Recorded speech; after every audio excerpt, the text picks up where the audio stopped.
Avançando aqui para a próxima pauta, Tanguy, eu queria falar sobre um novo rebaixamento. Sim, na última sexta-feira, a agência Moody's rebaixou a classificação de crédito, da nota de crédito da dívida americana. Ela rebaixou do topo, né, do AAA para duplo A1, AA1. E a justificativa é simples, é o crescente endividamento do setor público americano. A gente tem falado sobre isso aqui no Petit Jornal muitas vezes.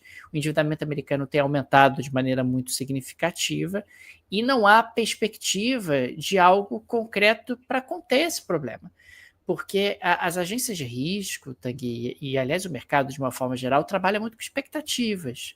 Ok, o seu endividamento está elevado, mas você está fazendo alguma coisa para conter esse endividamento? Se você tiver, você pode continuar tendo uma boa nota de crédito.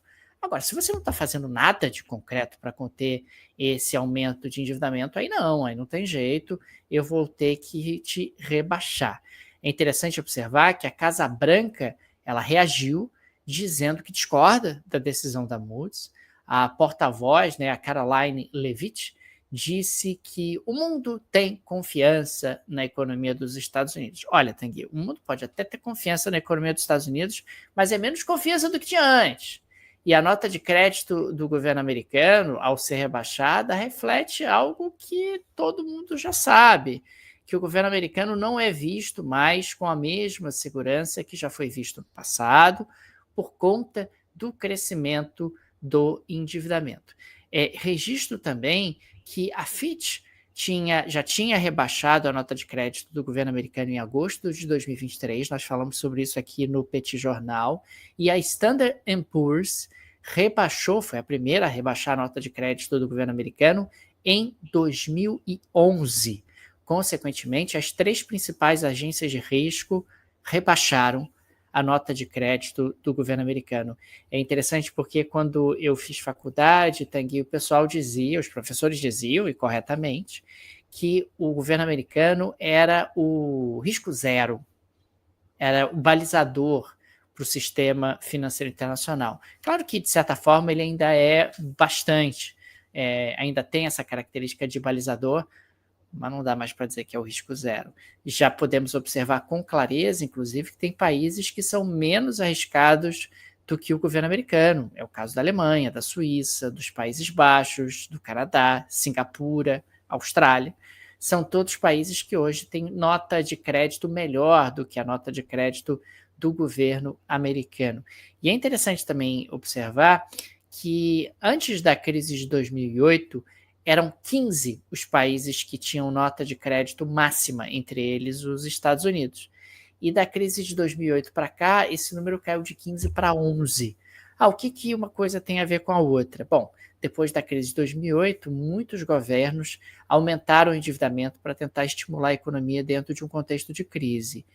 E a coisa nunca mais voltou a ser o que era antes. Quer dizer, o endividamento nunca mais voltou a ser tão controlado quanto era antes, e esse é um ponto de atenção, é um ponto de perigo, porque o endividamento funciona como estratégia enquanto tiver gente disponível para te financiar. Enquanto o pessoal estiver disponível para te financiar, está tudo bem. Né?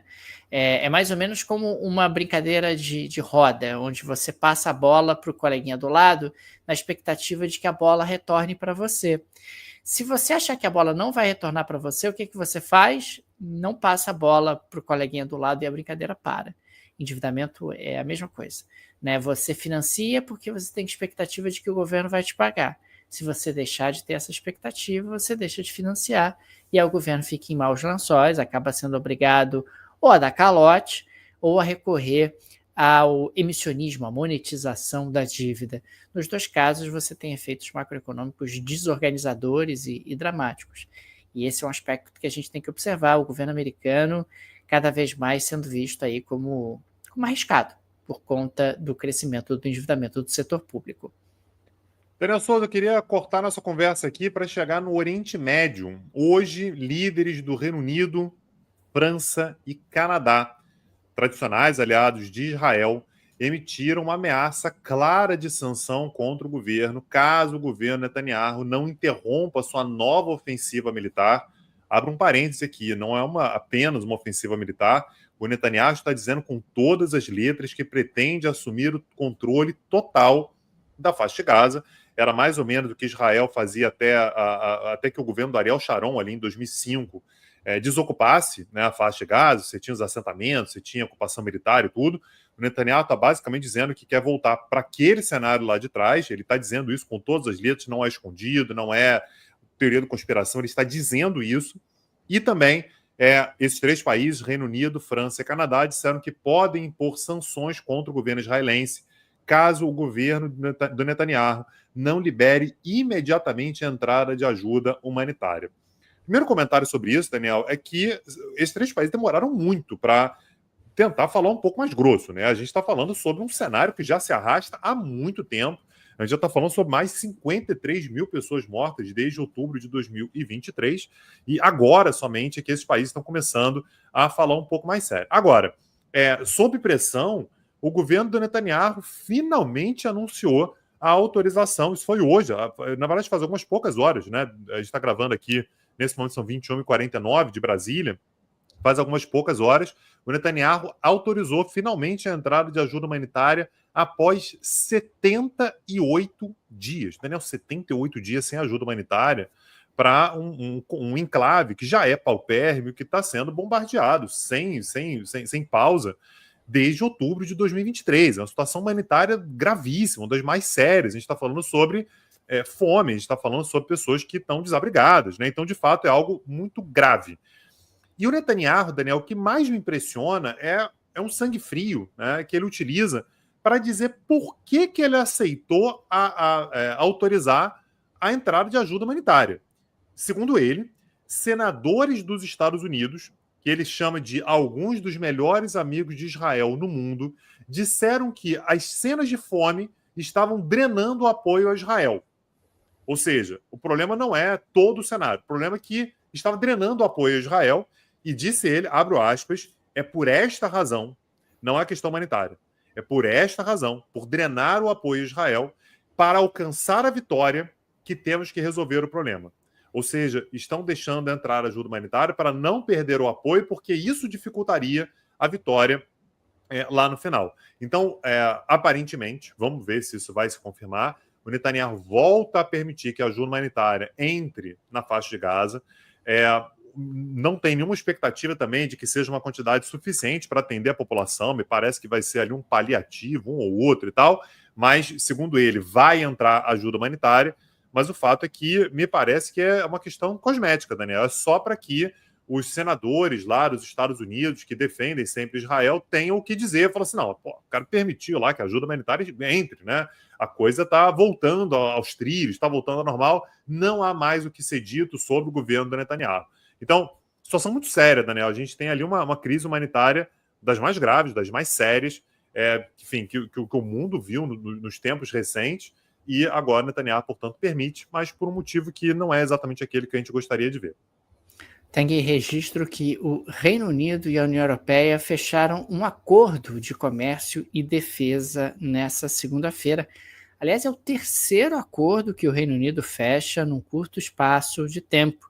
Você já teve ali o acordo com a Índia e com os Estados Unidos. Nós falamos sobre os dois aqui no Petit Jornal.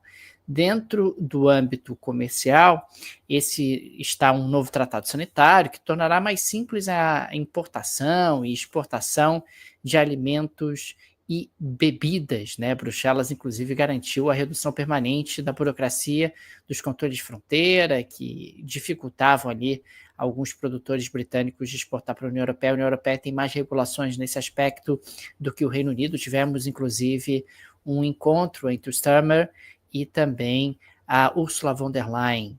E, além disso, tivemos a criação de um programa, né, para a mobilidade de jovens e a participação de britânicos no programa Erasmus, de intercâmbio de universidades europeias, ou seja, da Europa continental. A ideia de você ter ali circulação de pessoas jovens entre o Reino Unido e a Europa continental. Embarcações britânicas e da União Europeia terão acesso às águas territoriais uma da outra livremente por 12 anos e por aí vai. Quer dizer, você teve uma reaproximação entre União Europeia e Reino Unido.